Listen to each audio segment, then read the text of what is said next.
Yeah, this'll revolution in our time. Everybody's fighting, change coming, yes. That's why it's an acronym for riot. Everybody has a voice, don't you dare stay silent. If you say nothing, you are an accessory to violence. Let these words dry the tears of our people that are crying. We can bring back hope, but not the people that are dying. It's what happens when the people you've oppressed ask for change in the country that they built, but you've ignored and denied. This is Sandra Bland, George Floyd, and every single family. Police brutality is intervened in and destroyed. Couple bad cops can't define all you other boys, so every good cop needs to stand up and make some noise. Black, white, Asian, doesn't matter cause we can't avoid. So let's all come together, join hands, and just get annoyed at people who believe racism makes sense in a country built.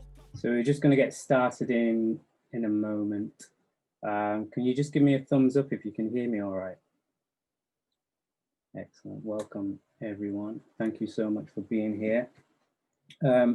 So today's session is just about sort of talking through what we've achieved, what we've accomplished in terms of the promises and projects that were talked about over 6 months ago, to see what has worked, how that's affected your communities, the people that you work with, and also what hasn't worked. And I guess if we can share some stories to help other organizations and other companies as well, just to upskill and also see what was successful for you might be able to be transferred into a way of working for other organizations. So there's people still flying in. So I'm going to leave it just another minute and then we'll get started.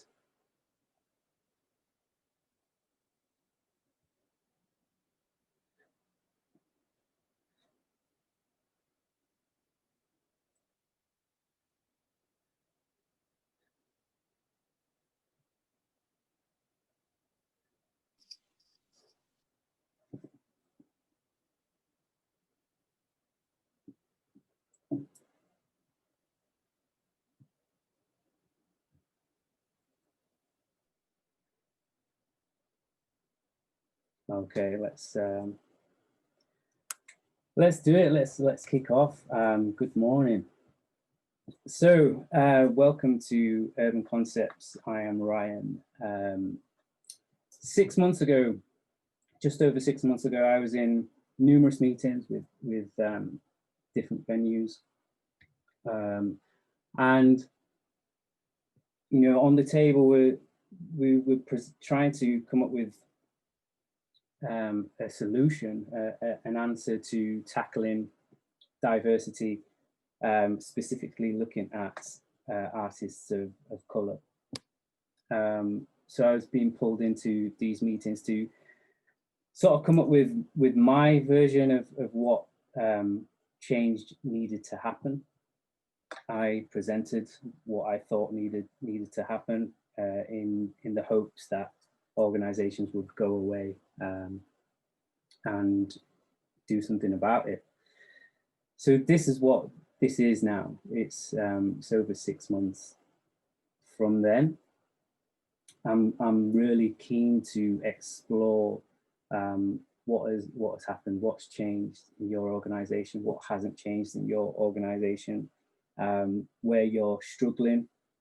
Has there been a noticeable reach within your community, within the way that you're working, within the way that you're engaging with artists of colour? If anyone would like to kick off, I'd be more than happy to hear from anyone.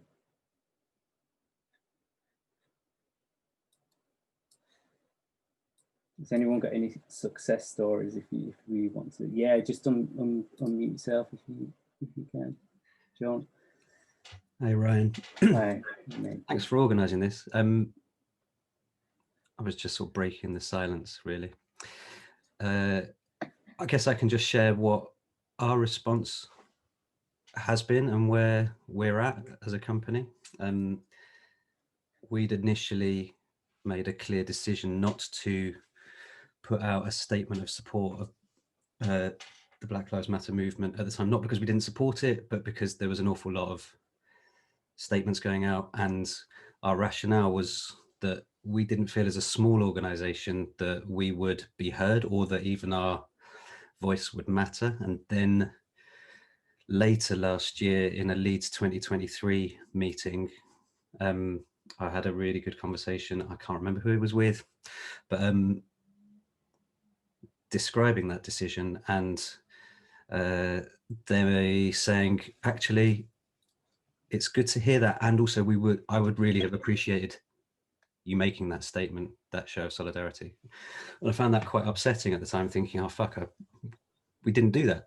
So we have since, and we'd been going through a process. We worked with Sour Lemons, the brilliant Sour Lemons, to go through, who led a brilliant workshop for us and our board, and another company that we shared that with. And that's helped us put together an action plan, which we have recently published as part of a statement on our website, which you can see at unlimited.earth. And that's given us a really clear route, actually, for a positive response that we feel is helpful, hopeful, and might contribute to affecting some really good change in our journey, and maybe the journey of the sector in becoming an anti-racist organisation. An actively anti-racist organisation is the aim that we're with. So I won't go through it, but it's got a really clear action plan there, which is going to continually be developed as well. Yeah. Thank you, John. Appreciate it. Anyone else with an action plan, or more importantly, any other organisation with things that they're already doing or they've already done, and has it worked? Claire, hi. Hi, Claire from CAST. I haven't been to one of these meetings before, but members of our organisation have, and it was used as a stimulus to, including board members have been to this meeting. So this was used as a stimulus for us to overhaul our board, who've been with us for some of them have been there for 12 years before the organisation opened, launched, and then the subsequent 7 years. So people have been around for a long time, and this really brought to the fore the need to regenerate and bring in different voices to our board. So we've undergone a really surprisingly useful board recruitment process. We've got much more diversity on our board, or we will have once we bring them in. We've shortlisted 6 people we were only looking for a couple, and we got 6 brilliant people. So almost overnight, it's changed the thinking of the board and the change makers right at the top. And we're just on the cusp of seeing how that change works in practice. Congratulations, well done. That was I remember being a part of that conversation with Cass specifically, and that was something that I wanted to unpick. In terms of changing the structure of an organization or a company from the top down. That's the way that I saw the most change happening, rather than trying to hit it from the ground, doing outreach stuff. If you can do it internally, I think you're gonna, and this is for everyone, you probably all thought about this, but you're going to get a lot more progress approaching it that way, I believe. If anyone wants to unmute themselves and speak about something that has worked for them or hasn't worked for them, that'd be great. I'm just trying to flick through the screens. Hi guys, I'm Marianne from Micron. I wasn't at your last meeting, but we're very small, we're tiny, and a little bit like John, we kind of reluctantly, not reluctantly, we supported Black Lives Matter, but we were reluctant to make a statement. And I think that fear of saying the wrong thing and not using the right language. We've been on a great journey, and in some respects, the pandemic has created space for us to go on this journey. We, as a whole company, board, freelancers had a Sour Lemons workshop with quite a few other people in this group. That started an action plan. We're currently recruiting board-wise, and I've seen quite a diverse group of people apply to join us, so we're in the process of recruiting, and we've made some commitments for the future on how we can try and change. We've also sent out a message to all our friends and followers that we are on this journey, that we're in the process of putting a statement together, and that's felt like the most important thing, is that a little bit like John, that you shouldn't not say anything, and that it's important to stand by. And so we're on a journey. We're also taking part in the race equity course that quite a few of the MPO leaders are doing, and that has been on a personal level, it's great. I'm reading so many different things, listening to so much,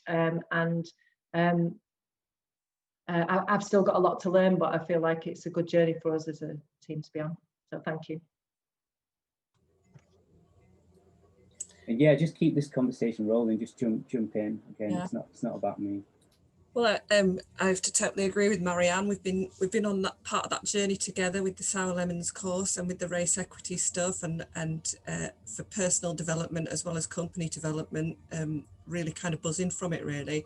And similarly to what other people have been doing, we've also been recruiting for our board, and this month's board meeting brings in 6 new members. So we've been, when we did our Sour Lemons course with our current board members, who were only 5, we decided at that point that we would then leave it until our new board members were on board, so that we could all take this journey together to make our statement and look at our anti-racism policy and be really active. So yeah, we're on that journey, and yeah, it's refreshing to have conversations. And like Marianne said, this pandemic has given us that space to really work on all this stuff that we don't usually have time to do. So yeah, really, yeah, it's great.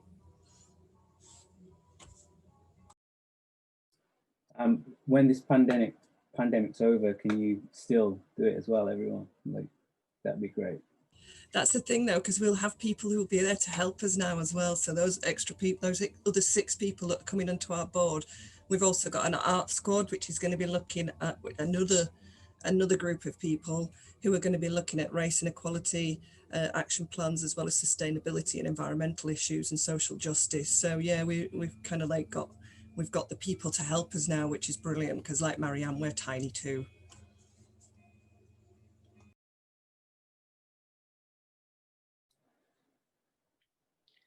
So I'm on the board of Third Angel theatre company, and that's sort of why I'm here today. And we've set up an equity subgroup, working group, and we're working through a lot of this work, but it still feels like we have a huge amount to do, and we've got a lot further to go. But some good things that we've had is we had a BRAP in to do unconscious bias training, and that's really affected the recruitment processes of Third Angel. But yeah, it still feels like we need more time to have more conversations and take more action, because we kind of were reflecting in the last meeting. We were like, how has this much time already gone by, and we don't feel like we've done enough. So yeah, I think more work is needed.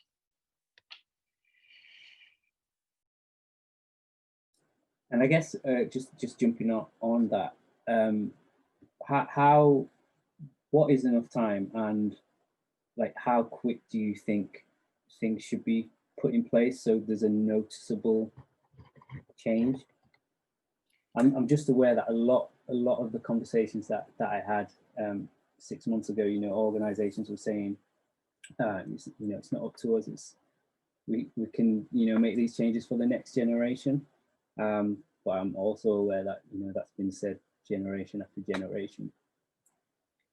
Yeah, I think, that you're exactly right. I think that, especially as a board member, I think there's a kind of tendency to slip between board meetings and to go, oh, okay, we need to do a lot of work on this, or we need to book in more training, and we need to have those conversations. But kind of quite easily, a month passes by between each meeting, and then suddenly you're at the next one and you're like, okay, yeah, exactly like you say, you can't let it slip, and you've got to keep the momentum up to actually feel like you're kind of getting somewhere in many cases. So I think, yeah, you're exactly right. I think it's about momentum, and I'm really grateful that this meeting came up, actually, because it kind of, I think there already was conversation about with everyone suddenly getting furloughed again and locked down. It was like, it could have meant that there was another few weeks until our next meeting.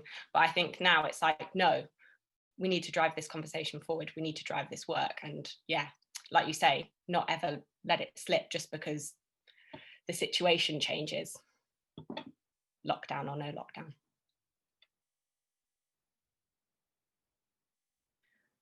I just wanted to say that something I've noticed is that, I suppose coming back to the comment I made about the pandemic and giving us space, is actually when you're a small company and there isn't a lot of money around, this platform's brilliant because suddenly you can bring lots of people together from lots of places. We haven't had to pay for travel. We haven't had to get, so actually there's something to be said about money and privilege with this. Since we've become an NPO, we've had more time and more money to be able to engage and pay for training and to have the space. And so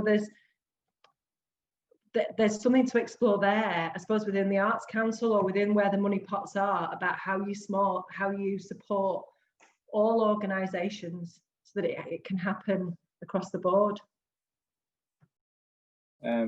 Yeah, for NPOs, that's something that they have to do, right? Yeah.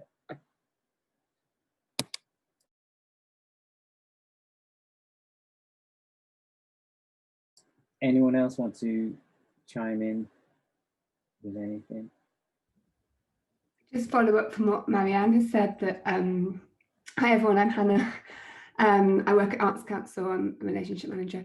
But yeah, there is a real, I think this pandemic has really like exposed there's always been a real division between MPOs and non-MPOs, and also even within the MPO portfolio. But picking up from what Marianne says, you know, some people have had the time and capacity because they're on, you know, they get regular funding, whereas smaller independent organisations haven't, you know, they're still kind of trying to find ways to fund the organisation, and so they've been having to do this work in a very different context. And I think it's just worth acknowledging that independent companies are also, you know, doing this work, but without that kind of financial, continuation, I guess, of funding, which I think is just important to be aware of in these conversations. And is there any way of when organizations aren't, you know, I don't know how funding's regulated for NPOs, but this brings me back to 6 months ago. It's something that Sharon Watson mentioned, and she said, if these organizations aren't tackling this issue, then give up that percentage of funding that they've been allocated to do these things and give it to smaller organizations or organizations that want to, you know, make an active change and an active decision to tackle this. Do we hold NPOs accountable, and how do we monitor that? I mean, I think personally, I think we should. Hi, I'm Emma from Tutti Frutti. NPOs are accountable in terms of their contribution to the creative case for diversity and the evidencing of that as part of the annual reporting process. So to that extent, they are, and I couldn't agree more. Organisations that aren't committed to it and actively doing something about it and demonstrating it, there should be some sort of penalty for it. At Tutti Frutti, we've just come out of 2 days planning, and I think what's really struck me as just the core team is that there's been two sort of streams that have been uppermost in our mind, I think, throughout the planning, and I hope Moser, who's here, my colleague Moser here, would endorse this, and that is the diversity and the environment, and they seem to be sort of the two drivers that are very much at the front of our minds in moving forward. Over the summer, we did some training on anti-racism, and also Wendy, our artistic director, is joining in the Yorkshire MPO training, and I know that she's finding that absolutely fantastic. We also moved towards having one of our, it took a bit of doing, but getting one of our trustees to become the diversity sort of advocate on the board, and he's working very, very closely with Mosa in pulling together some training for everybody on it, in the very not too distant future. And we also produced a series of stories over the summer with the Leeds Libraries, digital stories. And it's really interesting because John from Unlimited did one, and he called us out, and he was absolutely right to do it. We sent him a book that we thought he should do as a story. Do you remember, John? And John came back and said, no, it's too white. And he was absolutely right. So we researched another one, didn't you, John? And then we did that. But a lot of the others were telling multicultural stories and were directed or performed by Black actors. And we're doing another tranche in the spring, hopefully, if we get an Arts Council funding, again, telling these Black stories, Black books. What's been really interesting in researching them is how many stories there are, how many books there are that are have a Black character, but are written by white people. And we've been really doing our best to find that, the Black voice, to give that a platform. And although these are small, 10-minute performed readings, it's about giving those platforms and getting that out there and getting those performances out to people, so that we change that shift. And what's been really nice is that we wouldn't have been able to do this if it hadn't been for lockdown, because we've been on our usual touring sort of routine of the spring show, the autumn show, and actually creating this space, having to think differently about what we're putting out there, has given us the opportunity to tell some more stories in a different way. I'll just add into that, Emma. I think yeah, it's good. We've because we've been quite focused on diversity for, well, just as a company, I feel as though what we've done is fine tune what we've done and amended it and pushed some things forward and gave it more focus. But I think going back to what you were saying about, how quickly have we reacted, and how quickly have we moved things forward. We released a statement immediately in the summer, and I think we've been on quite a slow journey internally with regards to making change. And I think that's partially because, for me, as the only Black person in the organisation, it's taken quite an emotional toll. But so what's been quite a comfort and a support is knowing that we don't have to move fast. We've moved carefully and gently together forward as a team. So it's been quite, from the inside, it's been quite a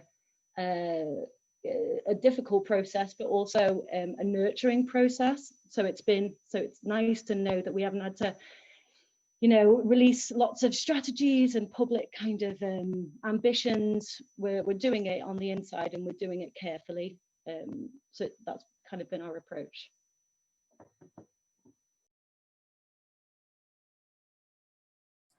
John, you yeah, go on. Yeah, sorry to crash in again, but I just wanted to, on what Emma was saying about, I just wanted to expand a little bit. The calling out, it wasn't calling out, it was noticing, and it was also not about that it was too white.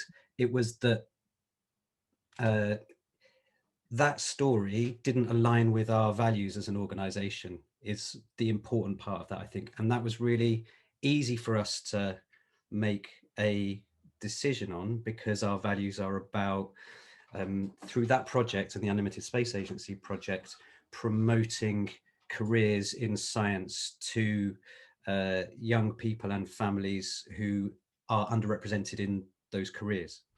And we have a very clear policy of making sure that representation in all of the interviews that we do and all of the stories that we tell are at least a minimum 50% women, and a significant proportion of people of colour. So it was really easy to make that decision, actually. And what was more interesting for me in that process was, having gone through that really useful, positive conversation, at that time that there was still another point later down the line where that story's been passed on, and there was some graphic design that happened, and the main character in that story is a young black girl, but the graphic designers had taken that, and there must have been an assumption made at some stage that they did some artwork for it that represented that character as a young white girl. And I think that's the level of systemic racism that we are dealing with, that there is just that it's literally been painted out, even though that we've already had that conversation. So I think we can deal with this immediately, and there is still a huge amount of work to do and attention to be paid and conversations to keep. Yeah, this conversation is really important. Yeah, what I think is really sad is hearing from quite a few of you basically saying COVID has given us, this pandemic has given us the opportunity to actually sit back and try and address things because we would have been too busy doing X, Y, and Z.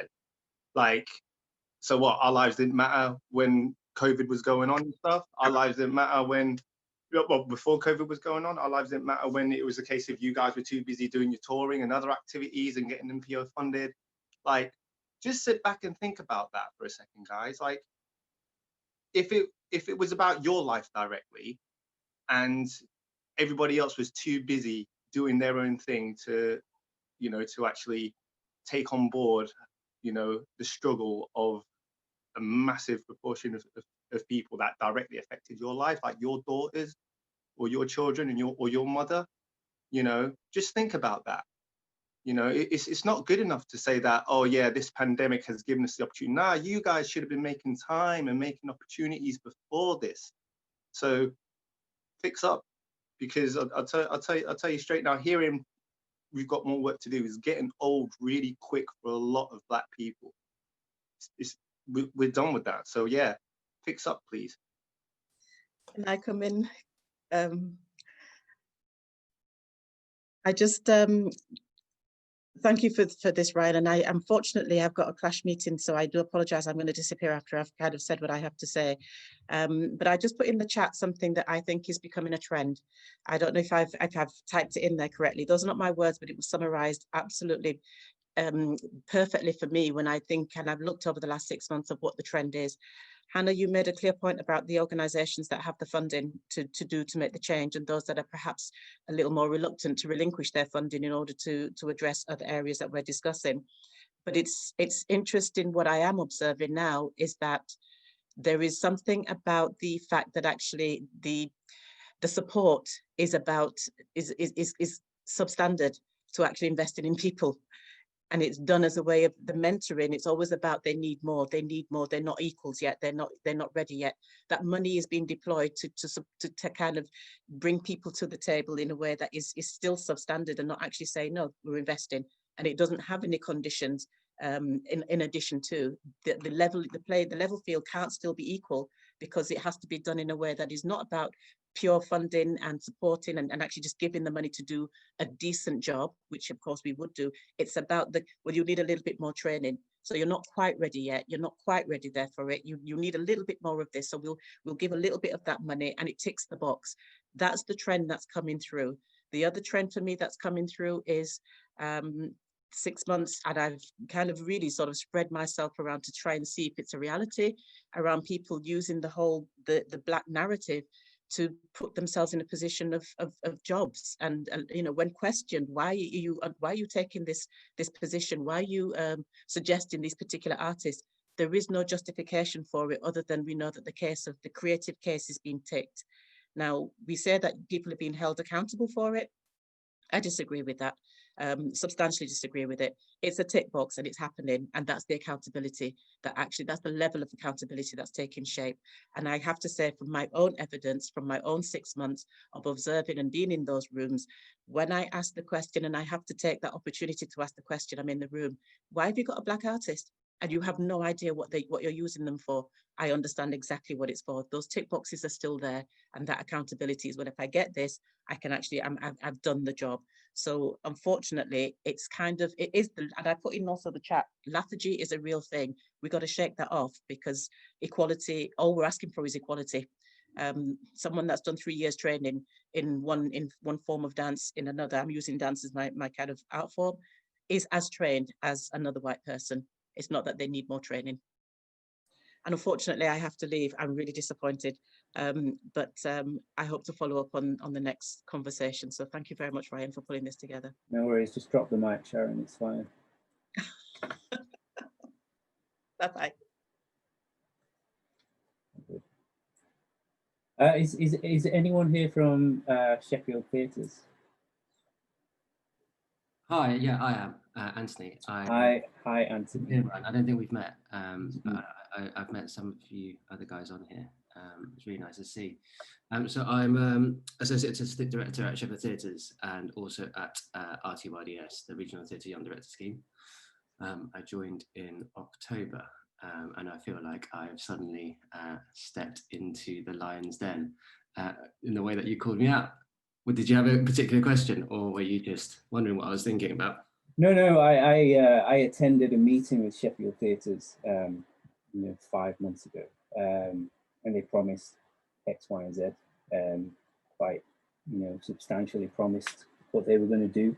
Looked me in my eyes, shook my hand, and said, this is the plan. We're going to implement this in the next month, and none of that has materialised. To my knowledge, they might have been doing it. I obviously asked them to keep me well informed with what they're doing. I've not heard a peep, and it's not. Again, this is not about me, but I can't help but feel that on a personal level, because when you are promising artists things, or you're promising people things, and you don't fulfill that, then the lack of trust and the lack of respect just plummets. So yeah, I'd just like to. Nathan is involved in that meeting as well, and again, me and Nathan travel to this meeting out of our own money. We weren't getting paid to be there. We didn't get any expenses paid or anything like that. Obviously, Sheffield Theatres did pay themselves and paid themselves for their time. Like that again is. I'd just like to know where Sheffield Theatres are at now. Yeah, I hear you, Ryan. I mean, I wasn't around for those meetings, so I've only heard sort of secondhand, I guess, about what took place in those meetings, the tone of those meetings, and the sort of the origins of those meetings. I've spoken to Nathan over the phone once or twice, and I'm sorry that we haven't had a chance to catch up yet. As far as I know, I think Soraya, our board member, and Rob have both been in touch with Nathan about the outcomes of those meetings. The exact content of the emails I'm not sure about. I suppose what I can do is talk about my experiences since I've been there from the 1st of October, and what feels to me like a shift, I guess. Well, I don't know if it is a shift. I suppose I wasn't entirely aware of where Sheffield Theatres was prior to my appointment there. But what I can say, I suppose, is that since I have been there, it feels to me that there are, as far as I can see, compared to other buildings around the country, considerable steps forward.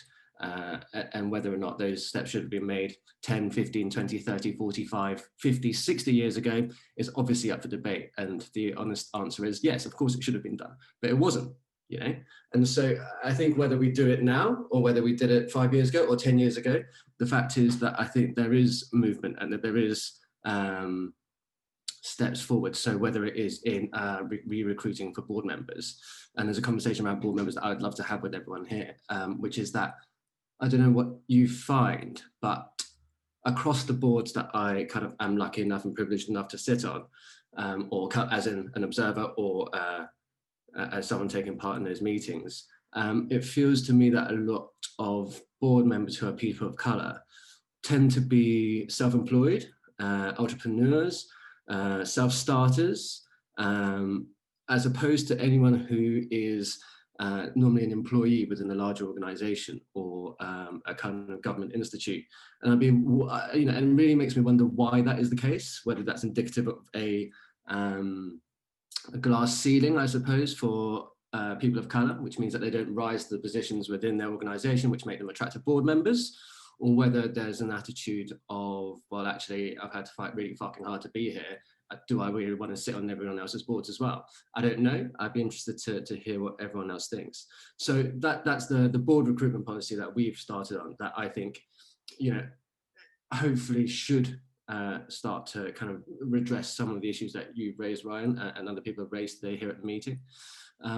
We obviously, so me joining Sheffield Theatres and being part of their senior management team means that their senior management team, our senior management team, is now 30%, well, 33.33% recurring people of colour, which I don't know how you do a third of a person, but is, you know, a considerable step forward. If you go from 1 in 5, 20% to 33%, that's a considerable increase in a short space of time.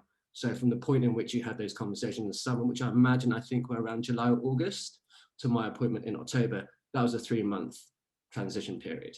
Now, my appointment has been long in discussion with Sheffield Theatres anyway, so it isn't a direct response to yours and Nathan's meeting there, but is, I think, an indication of the way that the organisation was thinking prior to those conversations, that clearly, you know, you gave them a shift in the right direction.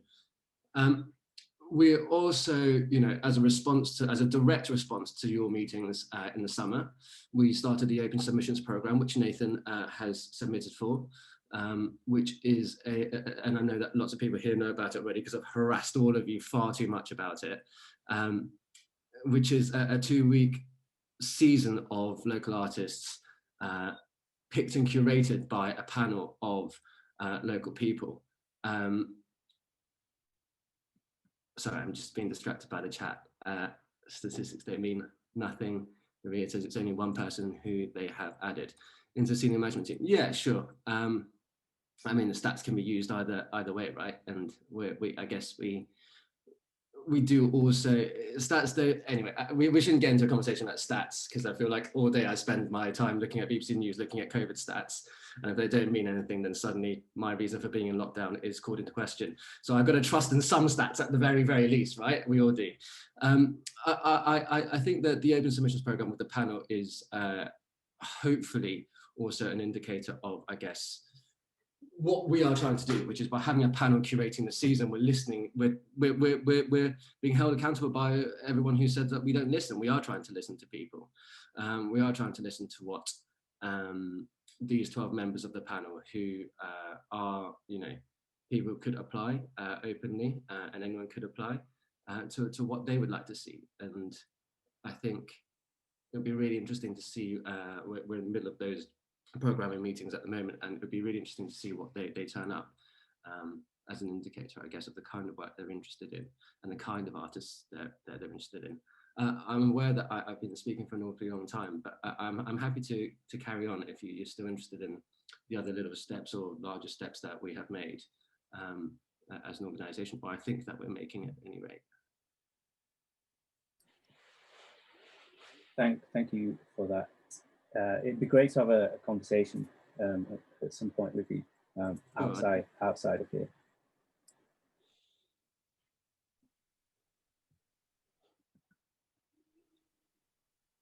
Kathy, hi. Hi, good morning, everybody. I'm trying to express how I feel at the moment, and I'm feeling really uncomfortable because I think there's a lot of waffling. There's a lot of, you know, people can talk a good talk, but really what we need is action. We need more honest commitment to change, you know, real commitment to change against anti-racist working.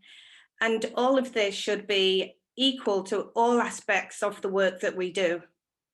And at the moment, it's kind of like,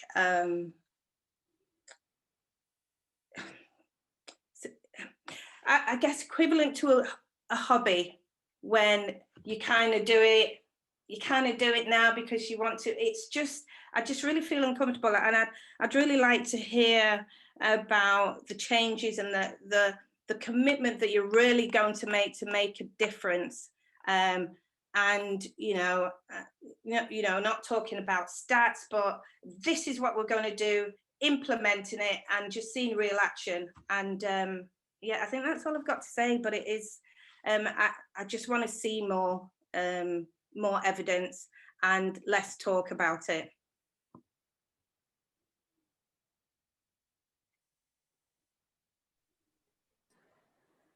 Yeah, if you've got something to pitch in, just unmute yourself.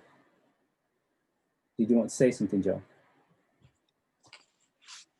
No, I was applauding. Oh, sorry, I think Eileen. Yeah, I've got my hand up. Hi, everybody, and it's great to see everyone here today. I think I just wanted to say that from somebody that lives in Sheffield, I have noticed a big difference in Sheffield theatres over the last couple of years in relation to diversity, casting on the stage for sure, but also backroom, the conversations that the group, the artistic group are trying to have, and the openness has really increased. So I just like to say that, actually. I think it's, yeah, that's it. That's it. So that's all increased. That, I mean, yeah. I mean, I think it has. It's really noticeable, and I think it's starting to also develop audiences. You know, as important, developing the opportunities for artists, but it's also about developing the audiences for the work of the communities that we're trying to, you know, we're engaging with in Sheffield. I think that there's been some good progress. I can't compare it so closely to other major theatre venues in other cities, for sure. I think I've got some experience with other venues because we work in them, but I think Sheffield theatres have made some really good progress, actually. Yeah, I just think, you know, Anthony's not been around in Sheffield that long, maybe, so from my perspective, I've noticed it. Eileen, has that been noticeable on stage and also in the audience, or just on stage? It started on stage, but it's beginning to change the audience, definitely. I think the last couple of productions that I've gone to, I've noticed the audience, more people of colour in the audience. Yeah, and certainly on the main stage, that's the case. I don't know about the Lyceum. I don't go into there really. So, but also really in the studio as well. Like the studio audience at Sheffield Theatres is really great. It's very mixed. It's age-wise, gender, and there is more people of colour. Yeah. And what made that change? What has happened to make that change? Well, I think, you know, I think the casting policy, I think they're wanting to work with companies like Eclipse were there for a long time, and then Utopia Theatre came along. So quite particular focus on companies who can, and it's not without difficulty. I know that, you know, getting time in the studio, getting time on stage is really hard in these buildings. You have to really fight for it. I know, we all know that sort of situation. But I think it feels like it's been relatively strategic over a number of years, that now we're beginning to feel the impact of that.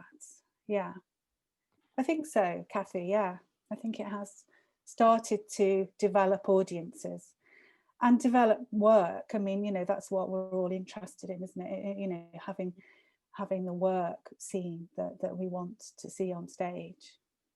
And I'm sorry, I'm just speaking to you because you're speaking at the moment, but yeah. How do you stop that from becoming a trend, something that's now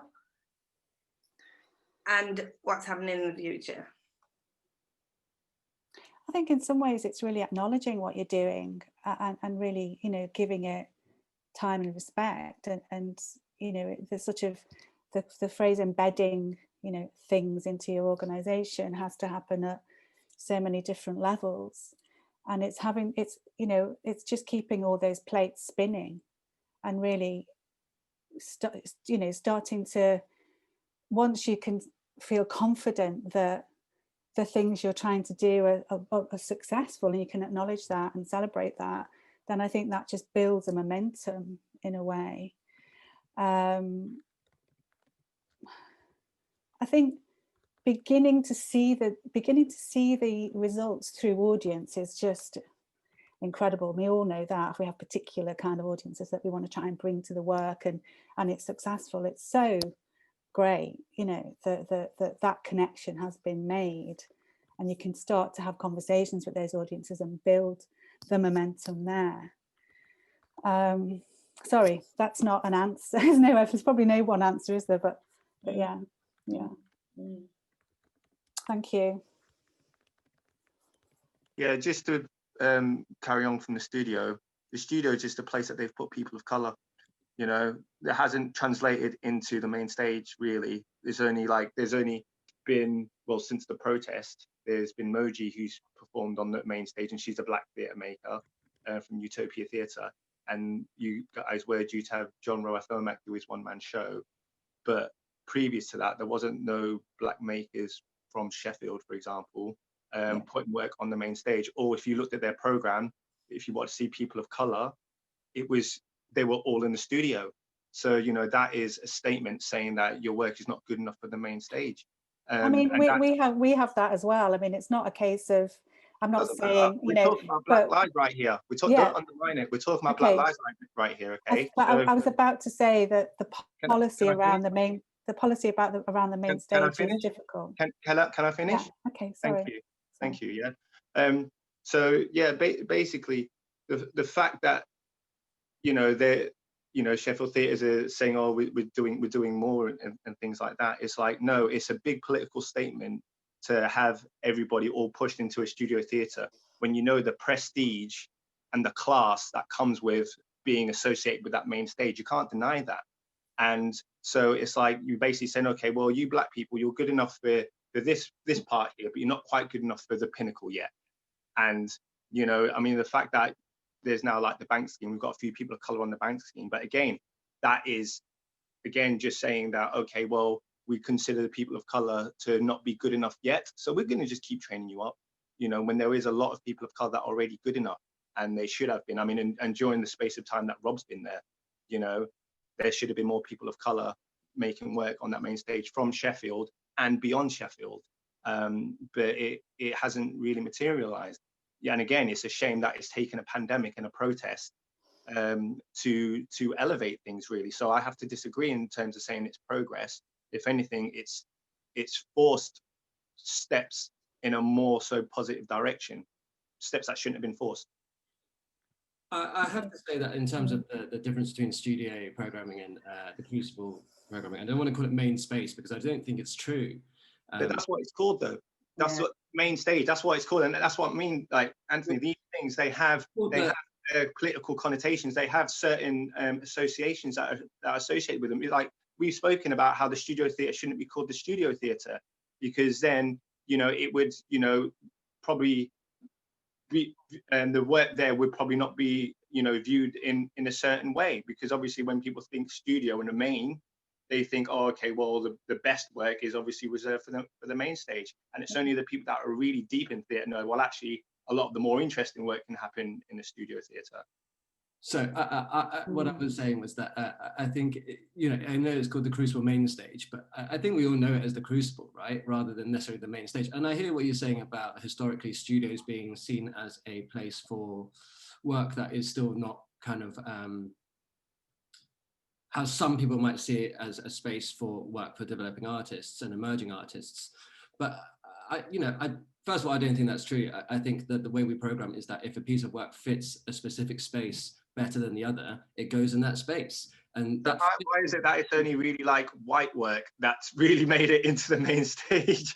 And in terms of the white work seems to be what's best fitting for the main stage, and the studio seems to be what's more best fitting for people of color. That's something that needs to be addressed then.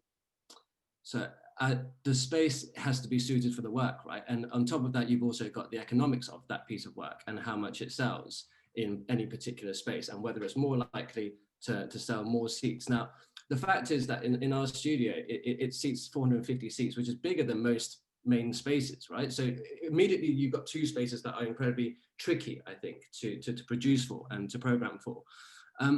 But then you kind of look at the fact that, you know, one of our, I think, most successful shows, and certainly, and it's not that it's more interesting or otherwise, was Love and Information, which, you know, our associate director directed and specifically felt like that was the space that was for it, you know.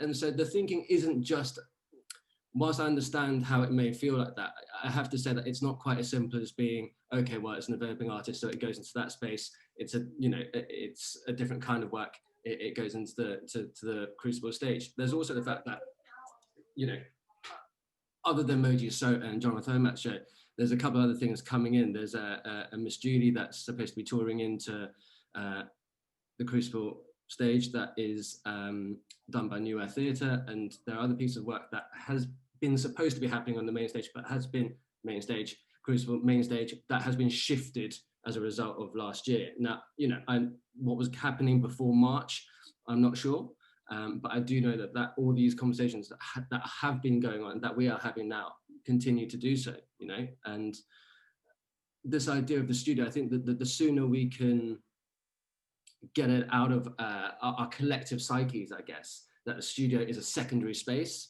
the better, because we can actually make the most of that space, which is actually a really brilliant theatre in its own right, I think, and not to be sort of sniffed at and not to be sort of marginalised as a performance space, which is how it sometimes feels.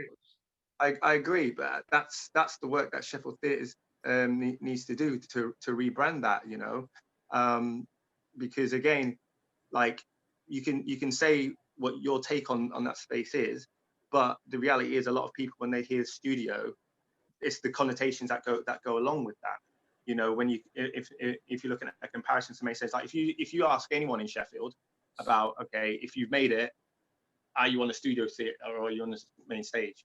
You know, and I'll tell you that. So it's kind of like the work that needs to be done then in terms of re-educating and communicating that to the public, because otherwise, you know, Sheffield Theatres is always going to be seen as oppressive, whilst it's not, you know what I mean, balancing out people of colour on the main stage with how many people of colour are in the studio. That's all, bro.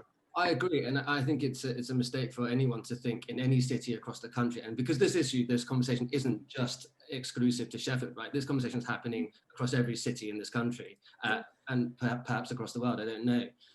But this idea that being at your local theatre, your local MPO, your local producing theatre, working in that building is the pinnacle of any artistic career is flawed, I think, and a reflection of economics and capitalism, actually, if we want to dig down, because why do people think that that's the pinnacle? Is because maybe you might get paid a little bit more. Now, I think it's a far healthier cultural ecology if actually I'm like, well, hang on, I want to work with Force Entertainment. That's actually, that to me, as a theatre maker, you know, when I first started out, Force Entertainment was huge. And that would have been like a big thing, much bigger thing for me than working at a Crucible. And what about that? Like all these other buildings and organizations and companies that are so brilliant in this city, like, why are we not aspiring to work with you? Like, you know, if I was an artist, I'd be looking at all these other people, and it's about being specific to the kind of work that an artist is making. And kind of connecting that with a specific building or an organization or a company. And that doesn't mean local MPO, you know, it doesn't equate to that. And so how we shift that as a collective, as all these people in this room, how we shift that thinking isn't, I would argue, just down to Sheffield Theatres. I would argue it's about a shared responsibility here. And I understand that as an MPO, there is additional responsibility and additional burden to carry. I in no way refute that. But I do think that the shifting, this recalibration of what it means to be an artist, a successful artist, that's the question really, rather than, am I in the studio? Am I in the Crucible stage? Thanks for that. I just want to jump in, regardless of, you know, going into, you know, breaking everything down, what the point of this is, and the point of moving this forward before, you know, we can grind this into the gears, is looking at the organization, and you're from Sheffield Theatres, right? So you look at Sheffield Theatres and you think, okay, people that are coming on our main stage are this percentage of colour versus not. And that's what we're talking about. It's about the equality across the board, across the whole organization. And it's not about, you know, breaking down and picking statistics out. It's looking at how, as an organization, and this is for everyone in here, how are we pushing diversity forward, and how are we making things equal for everyone who works in our building? It's not about, well, we've got 5% here, so that's done. We can tick our little diversity box. It's not about that, and it's so frustrating as a person of color, to be, you know, for these things to be thrown in our face. It feels like you're throwing these things in our face. That's what it feels like to me. That you're saying this. If you have a real passion and a real drive for bringing equality and diversity to your organization, it has to level out. And those opportunities need to open up to more people. And it's about the reach, and it's about developing the audiences. And it's about doing that, working with artists of color, not creating programs that benefit a small amount of artists of color. It's about working with and leveling up and putting artists of color at the positions of senior management, of senior positions in your organization. That's how you get equality. It's not about creating little programs and putting, you know, a black theater company on your studio stage or your main stage. It ain't about that. It's bigger than that. Can I just add one more thing? Sorry, I don't want to take up too much space, but we're all using the word diversity as well, and I don't think we're being very clear about what we mean by that. It feels to me that what we're really talking about is race, right? About ethnicity rather than here in this conversation, yes, but you could copy and paste what we're saying to many different issues, of course. But absolutely. In this conversation, yeah. So we're effectively like, you know, when we talk about diversity in this conversation, we're talking about that, but in the wider conversation about diversity that we're all having as a sector, as an industry, it's about all underrepresented voices, right? Of course. So yeah, great. And I just wanted to make sure that we all were aligned with that thinking, that actually when we say that there aren't enough makers of color on that stage, that we're also acknowledging the fact that there are makers of other underrepresented voices on that stage and taking up as much space as everyone else. Yeah. So if we're looking at actual white, male, cis, middle-aged creatives, actually there are very, very few of those on the Sheffield Theatres making work on the Sheffield Theatre sort of the Crucible stage, I'm pretty sure. Cool. Sorry, can I say something? Yeah, go on. Yeah, I'm kind of, it's more of a question, I guess, for people who, I'm glad that a lot of people are changing up the boards and a lot of people are doing things like open call submissions to kind of, or specifically actually looking for Black stories. But a concern that I have with a lot of the times when I'm having to tell people that, oh, there's this opportunity coming up for this particular theatre company, a lot of them don't know about it. And the reason why a lot of them don't know about it is that you may tweet it out there that, oh, this thing's happening, but your audience and your followers are probably mostly white people. So it doesn't end up going to the very people that you're saying it's supposed to be for. And I guess my concern is that it's not being direct enough to actually getting people involved. It just ends up being a statement that you make where you get to make your company look good, and it becomes a thing where, okay, we said this, so people leave us alone, but and we don't get in trouble in some sort of way, but it doesn't feel like these things are actually being directed to the people that actually need it sometimes. Because again, I feel like it happens again and again and again where I'm telling people this thing's going on and they don't know about it. And they're actors. Some of them are actors who are trying to get opportunities, they don't know about it. Other writers don't get to know about it. And even the thought of still having people who need to be experienced. And if you're talking about experience, you're talking about opportunities. and a lot of Black people don't get opportunities, so then they're not going to be brought in because they don't have the experience of, you know, doing whatever stage management or writing or acting or any of those types of things. So I guess it's more of a question for anyone who's actually involved in actually handling submissions. Like, do you feel like your calls are able to get to the people that actually need them, or do you even assess that at all? You know, in handling that. Right, Marianne. I'd be interested to know about more about that. I think you're absolutely right, Michael. We put stuff out. In fact, this time when we put out for board members, we have seen people of colour reply. But often when we have put out opportunities or we've tried to actively seek people of colour for certain roles, I'm aware that, especially through social media, you're in echo chambers, and I'd be interested to know. You know, we've been contacting as many different companies as possible and trying to get the message out there in a broader way. But I'd be really interested in to know how you think we can do that better. Definitely. It works in structuring your internal team and working with, you know, people of that bracket. That's the simplest way to do it. You structure, you restructure from in, and that'll benefit everything that you do. Reaching out. It's 11 o'clock.